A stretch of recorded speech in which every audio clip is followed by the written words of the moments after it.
Let's talk about accountability. It's a big word, it sounds fancy, but it really boils down to this.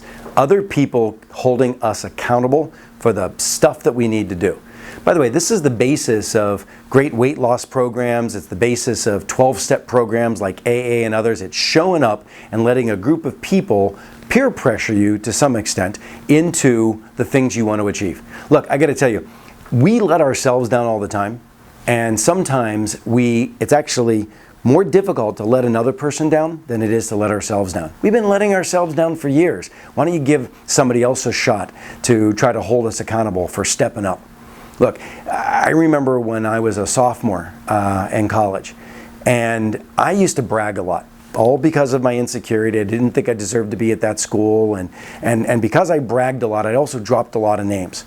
It got so bad that the school, because I was running for city council at the same time, and I was kind of a decently known figure on campus, that actually a cartoon was made that made fun of me for dropping names all over campus. In fact, I think it was something like Keith Ferrazzi, it was an announcement of my death for having had a name dropped on my head from a tall building. Look, how do you like to be walking around campus knowing that the campus paper had a cartoon of you with a real personality flaw? It's pretty devastating. Not only did I feel really crappy, it only made me reinforce the insecurity that I had in the first place. Look, lots of therapists later, I can deal with this now. But the point that I want to make to you is, what did I do? I reached out for an accountability buddy. I said to my roommate, oh my God, look at this crap. How in the world am I going to deal with it? And I said, you've got to help me. This is almost like an addiction of mine. You got to, every time I do it, you got to kick me in the ass. Every time I do it, I owe you $1, all right?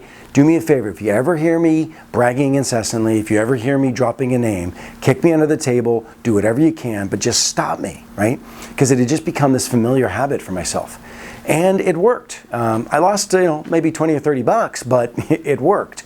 The bottom line is somebody else held me accountable. Now, it ended up being something that we started doing with our roommates and for everything. It's like, okay, dude, hold me accountable for getting to the gym today. Every day we're going to go to the gym or not. Or I got to be held accountable for waking up in the morning. If I don't, then I owe you one. So it becomes this pact of accountability. I want you to try it. I want you to think of some goal that you have, whether it's a personality flaw like I had, or just some achievement, or some routine that you want to get into that you're having a difficult time with, and I want you to ask somebody around you that you care about. Now, by the way, don't pick somebody that is punitive or nitpicky, where every time they remind you of this, you're going to be like, no, pick somebody that you know cares about you. Pick somebody that you know likes you.